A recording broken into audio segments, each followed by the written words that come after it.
Good morning, gentle viewers. This is Mr. Nobody, and today I'm going to do another reading for you from Making Nobody Happy called Do We Want Equality? And it really goes through two phases. I have to say that what was on my mind at the time that I wrote this, and you'll see that, was a discussion that someone was having about the value of parenthood and especially motherhood. And I was interested because I'm someone who actually spent years and years in many ways as a stay-at-home parent. I had lots of things I was doing. I did have a business that I was running, but I was also the person who was really there during the day. And that was an interesting experience. It meant a lot to me. And it really taught me the value of parenthood. And it also taught me the sacrifices that you have to make in it. And so I'm just going to leap into this. I just want to make sure you can track with me when we sort of make the shift from the question about equality to the value of motherhood. Those are both in here because they were both on my mind. So, do we want equality? It's silly to talk about wanting equal value for all endeavors or cultures or lifestyles, although it's a perfectly ordinary sentiment to express these days. We all say it, but no one really believes it. We really just want equal recognition for us. I think children are the most instructive example for figuring out what we actually do want and do mean by saying that we want justice and equality.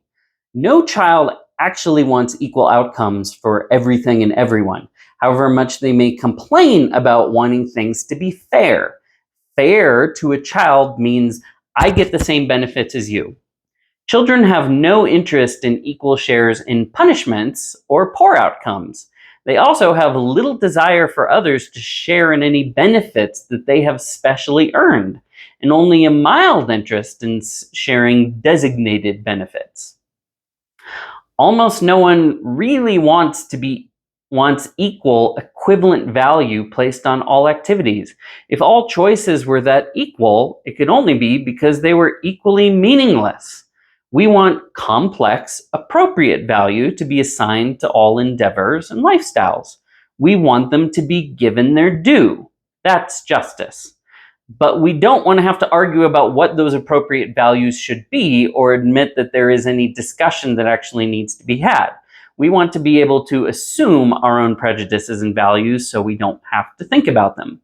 We want to be able to assume that everyone values what we value and ignores and views as unimportant what we ignore and see as unimportant. And that whatever we think is actually dumb or bad is dumb and bad. No one really believes that all their value judgments are purely arbitrary, except the man who ruled the universe. That's a Hitchhiker's Guide to the Galaxy reference, if you're familiar with that one. Everyone else secretly thinks that they have been right from day one. So when we say don't judge, we don't really mean don't judge. We mean don't judge differently from me. Don't make me have to think about or defend my judgments. We don't believe that making value judgments is really bad. We think that anyone not agreeing with our value judgments is bad. Equivalence isn't justice, for the simple reason that diversity is actually real, meaning that there is more than one possible way of being and more than one possible outcome in life. Differences exist, choices exist. Therefore, you have to learn to recognize and navigate them. Brains are required, and that kicks back our problem to a far more complex issue that we don't want to tackle. The question, what then should we value? If your framework tells you that your own individual power, particularly your economic power, exceeds all other goals, then sure, maybe all other values, even all other diversity of desires, capabilities, and ends should be sacrificed to it. If you're not getting all that you can now for you, according to the prevailing metrics, you are an idiot and a loser. Or maybe that's effing stupid, and virtually every society is rife with wise people who have been trying to explain that, and you've just been too dumb to listen. Value isn't simple. It doesn't matter if you're oversimplifying it into mere power and wealth because you're a violent, predatory, unbalanced, hyper-masculinized society, or because you're a progressive, revisionist, equalitarian, deconstructivist society. It's wrong and stupid to take that approach of simplification regardless.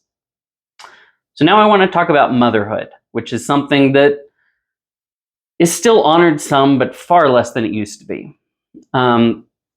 Even the Vikings, a very hyper-masculinized, violent strength and honor society, knew the value of motherhood. Even the Egyptians and the Greeks and a host of other societies made a mother the queen of the gods. They didn't set the god of the blind pursuit of wealth or the mere exercise of arbitrary power at the head of the divine order. No other truly great ancient culture was that dumb. And those who did set the mere exercise of power over others as their supreme value generally died by the sword that they lived by. Their rule was unstable, like most tyrannical rulerships are, even in the animal kingdom, because all it takes is a few other aggressive people to gang up on you. So motherhood shouldn't be valued equally with every possible option, but it should be valued as motherhood is valuable. It should be exactly as great a god as it actually is. So, how great is it? It co-rules the universe with fatherhood as one half of the supreme value dyad. Everything depends on it. So yeah, it's pretty valuable. And any society that can't see that is more foolish than virtually any other society that has ever existed. Does valuing motherhood mean mothers should earn more money than CEOs? Probably not, since the goal of motherhood isn't to produce money, and activities are rewarded in terms of what they seek to produce. And since a good 49-ish% of the human race is capable of being a mother, that would present some economic challenges. So motherhood produces value for sure, but not usually through some mediated stand-in like money, although it has enormous economic benefit. But it produces a whole host of goods and types of value, many of them very direct and tangible that don't require mediation by money, and whose value may not even be easily reducible to such terms. And I just want to say that's something that came out of my own experience, having done a lot of work as a stay-at-home dad. You don't get money as a symbol of it as the end goal. Like, that's not the end product. It doesn't come in as an intermediary. Often you get the goods directly. You get wealth in your life. You get actual tangible wealth, not just like an intermediary like money. But that can make it less easy to track if what you care about is money, is the symbol. Anyway, the problem with us is that our value horizons are so short and so simplistic that we don't even know what value motherhood possesses or produces. So we don't know how to value it. We're even afraid to value it. And we should be. The goddess of the hearth is far more powerful and ancient than the gods of wealth or political power. She doesn't hold a sword or a fistful of coins, but she wields an almost inestimable amount of power. Keeping her asleep and unknown is the only way to suppress her power. Knowing our foolishness, of course, the only worst mistake we could make, other than stripping the supreme goddess of her divinity, would be to divide her from her partner and lover, the divine father. By isolating her and leaving her alone, we cripple her and make her part even harder and more thankless and less stable, while claiming to honor and elevate her. We leave her without her counterpart, without her counterbalance, and without half the support that she had, nor half of the work that she had to do. And work isn't all bad. It's meaningful. It's a task. It's what brings you through life. Now, if we weren't going to ruin motherhood by stripping of it its due honor and value, we could ruin it by stripping it of half of humanity, the masculine half of parenthood. And that's a crime against fathers. It is a crime against mothers, and it is a crime against humanity, just as the denigration of the Divine Mother is an insult to the Divine Father and all their children. I don't mean to over-mythologize.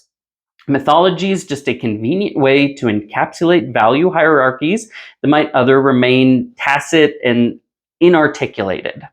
They're there in the back of our minds, but the symbols of value, the worship, the honor, the disrespect, the empty altars, those can be hard to see when they aren't made so tangible and so iconographic. Motherhood obviously still has many devotees. The cult of the father, however, has been largely wiped out by cultural fiat and by the lack of prophets. And people are currently chiseling the name of the mother off of her statues and representations. Maybe there is some instinct that drives people to feel that if they can't have fatherhood, for whatever reason they're incapable, that they will take motherhood. It's at least wondering if that is part of our motivation, since we so often don't know what it is that we're really doing. And by take, I also mean attack. There is a sense, I think, in which only the mother can save the father, and only the father can save the mother. You can't just assign your self-value. Someone has to recognize it and validate it. There's also a sense in which you're less likely to go wrong defending the value of someone who's different than you or in opposition to you than you are defending your own. My wife can defend me better to my own children than I can, and I can do the same for her. We need an advocate.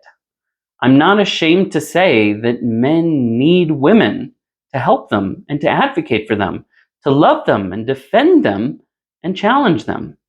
We don't have the kind of power women have, and I do mean kind, not amount. Amount assumes an apples to apples comparison, but one reason that we can't sacrifice everything for traditionally male power structures is that that's not the only kind of power there is. And there may be other types of power that are just as essential to human flourishing and our overall essential power as a species. You don't just lose a lesser portion of the same kind of power when you lose the power of the mother. You lose an entirely unique and essential and opposing or complementary type of power. You don't lose some degree of what it means to be human, like losing some portion of height in exchange for more height. You lose part of what it means to be human, like losing your legs in exchange for more arms. And the relevant question is, how much can you afford to lose your legs and be all arms, really? You're not an octopus. And that's all for today. Thanks for listening, and we'll talk to you next time.